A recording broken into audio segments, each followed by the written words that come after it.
Hello, back again on the Top Recap channel. This time I will tell a movie's entitled Kill Shot. Let's get straight into the storyline. At the movie's beginning, we are shown a man climbing an ice cliff. This man is named Jackson and spends his time daily on adventures. Jackson suddenly remembered the good memories with his little family when they were still together. Soon, Jackson got a call from his friend, so he immediately picked it up. The friend made an offer to Jackson that he would accompany his client to hunt deer in the middle of the forest. If Jackson agreed, then the friend would pay Jackson very much because there was no one who controlled the terrain in the forest besides Jackson. Jackson finally accepted his friend's offer. After that, Jackson decided to go home to bring his equipment. Just info that Jackson has not been home for several months because he is having problems with his wife. Once there, Jackson was shocked when he saw his wife with another man in his house. Jackson also beat the man, but his wife tried to stop Jackson. The wife said that Jackson had left her for several months, so she found another man. Then, the wife returned their wedding rings because she wanted to divorce Jackson. In the end, Jackson decided to leave his wife. A few hours later, we see Jackson, who chooses to contemplate nature. Seeing the beautiful natural scenery with deer living freely, his mind and heart were relieved. Jackson was a former Special Forces Army captain who chose to retire early because he was always assigned overseas. After pondering for a long time, Jackson decided to go to the city to meet his friend, who would give him a job. Upon arriving in the city, Jackson first rented an inn to rest. But when he was about to enter the inn room, Jackson met a beautiful woman who kept staring at Jackson's face. The scene then moves to several mercenary troops in the middle of the forest. Apparently, they were assigned to find a pilot who had crashed in the forest a few hours earlier. Unfortunately, their intention is not to save the pilot, but to find a suitcase carried by the pilot that contains $100 million and state-secret data. In the evening, the scene returns to Jackson, who is in a cafe. At that place, Jackson met again with the beautiful woman next to his room, so they looked at each other again. Not long after, Jackson was approached by a man named Murphy, a visitor to the cafe. Murphy invited Jackson to chat until they became familiar. He's got a black eye. Sits down next to A few hours later, Jackson was seen in his lodging room. There, Jackson prepares his weapons to accompany his friend's client, who is hunting tomorrow. Soon, Jackson heard a commotion outside, so he rushed out to check it out. It turned out that the commotion came from the beautiful woman next door to Jackson's room, who was being harassed by a man. Jackson immediately stared at the man while carrying a gun. Having just been stared at by Jackson, the man was immediately frightened and decided to leave. In the end, the beautiful woman thanked Jackson for helping her. Jackson came to see his friend the next day, but the client still hadn't arrived. After a long wait, the client finally came, who turned out to be the beautiful woman next door to Jackson's room. Jackson could only be silent because he did not expect that the one who would be accompanied by hunting was a beautiful woman. After they got to know each other, it was discovered that this woman was named Kate. After everything was ready, Jackson and Kate rushed to the forest to hunt deer. On the way, Jackson asked why a woman as beautiful as Kate wanted to hunt deer. Kate replied that when she was a child, she often hunted with her father, but now the father has died. So Kate wants to return to hunting as a cure for longing for her father. In addition, Kate also intends to dispose of her father's ashes in the middle of this forest as her last tribute to her father. After a long journey, Jackson and Kate finally arrived in the middle of the forest. They hurriedly set up a tent to rest because it was getting late. Not far away was a group of mercenaries still searching for the pilot's whereabouts to find the suitcase he was carrying. The mercenary group was led by a woman named Sarah. Sarah orders her team not to rest until they find the suitcase. Meanwhile, the evening shows Jackson and Kate relaxing before the campfire. Jackson asks Kate to rest soon because they will start hunting deer tomorrow morning. Ultimately, Kate went to the tent while Jackson enjoyed the beautiful night view. Jackson suddenly remembered the memories of a few months ago when Jackson was still living peacefully with his small family. Jackson was playing in the yard with his wife and little daughter. Not far away, a drunk man was driving a car very fast. At the same time, Jackson's little daughter intended to pick up the ball that was thrown into the middle of the road, but unfortunately, she had to be crashed by the drunk man. Jackson could only cry when he saw his beloved daughter was lifeless. Since then, Jackson and his wife have blamed each other, and their relationship has strained. Jackson then chose to adventure in the middle of the forest, leaving his wife lonely and having an affair with another man.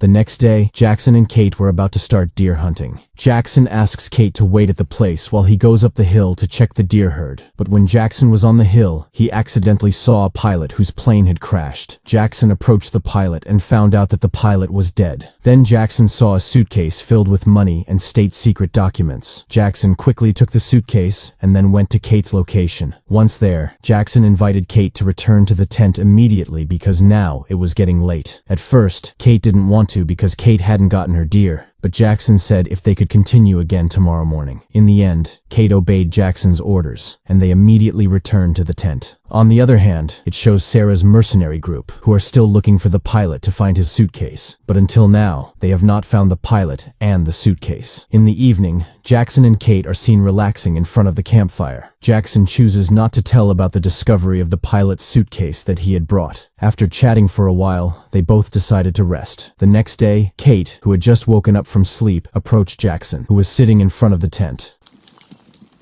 Try some pants. Not waiting long, Jackson asked Kate to pack immediately because they would return to the inn today. Hearing this, Kate refused because she hadn't gotten her deer. Meanwhile, Sarah's mercenary troops were seen not far from the tent, and they began to know Jackson and Kate's whereabouts. Not only that, they also knew that the pilot's suitcase containing millions of dollars and state-secret data was already in Jackson's hands. So the mercenaries immediately attacked Jackson and Katie. Jackson, a former Special Forces captain, tried to fight back. However, being outnumbered, Jackson chooses to escape with Katie. When the conditions were safe, Kate asked what really happened until they had to be hunted by mercenaries. Jackson finally told Kate if he had taken a suitcase belonging to a pilot containing millions of dollars and also state-secret data. It turns out that the suitcase was being searched for by the mercenary group, and now they already know if the suitcase is in Jackson's hands. That's what makes him and Kate the target of the mercenary group. Hearing this, Kate also understood the situation, and to survive the situation, Kate was willing to follow Jackson's orders. Meanwhile, on the other side, Sarah, the head of the mercenary group, is now mobilizing all her remaining men to continue pursuing Jackson.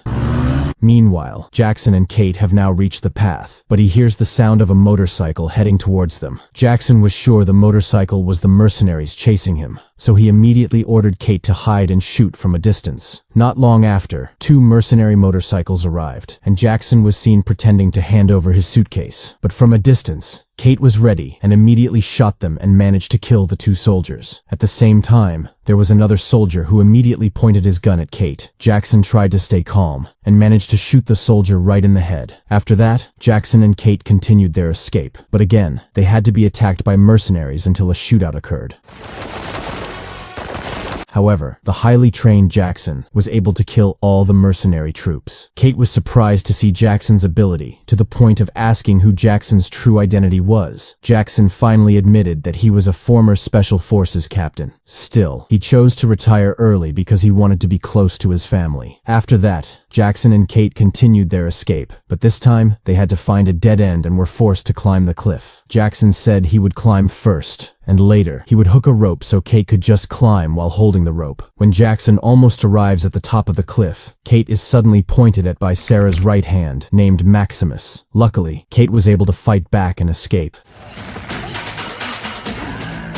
helped by Jackson, who keeps shooting at Maximus from the top of the cliff. In the end, Maximus escaped, while Kate rushed up after Jackson. Arriving at the top of the cliff, it turns out that Kate's leg was injured while fighting Maximus. Jackson immediately treated Kate's leg, and after that, they both left immediately. They go to an old tree on the cliff. Apparently, Jackson intends to hide the suitcase in the old tree, and when it is safe, they will return to retrieve it. The evening shows Jackson and Kate resting on the cliff, and they will continue their escape tomorrow morning. The next day, Jackson and Kate continue their escape towards the inn, but on the way, they are surrounded by Sarah and all her remaining men. Jackson had no other choice but to take Kate into the river because this was the only way to escape from Sarah's group.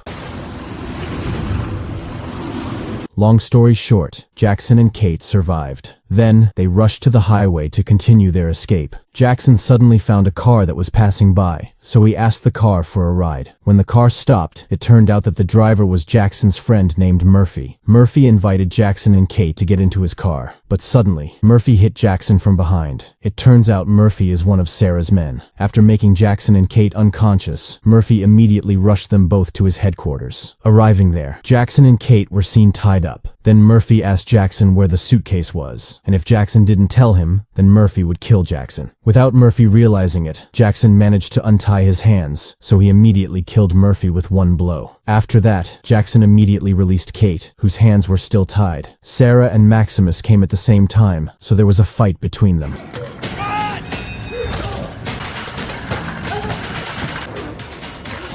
That's the end of your... After fighting for a long time, Jackson and Kate finally managed to kill Sarah and Maximus. When the conditions were completely safe, Jackson and Kate intended to take the suitcase that they hid in the old tree. Kate is very grateful to Jackson because she has been taught how to hunt the real thing. A few hours later, Jackson and Kate are already in the old tree. Not waiting long, Jackson immediately took the suitcase and planned to divide all the money equally with Kate. Before leaving, Kate asked permission to sprinkle her late father's ashes, but it turns out that the contents inside are not ashes, but a gun. Kate immediately shot Jackson with the gun. In the end, Jackson dies at Kate's hands. It turns out that Kate is a mercenary from another group who is also eyeing the suitcase. Kate deliberately uses Jackson because she knows only Jackson knows the terrain in this forest. Kate then left with the suitcase, and the movie is over. Don't forget to click subscribe, like, and comment.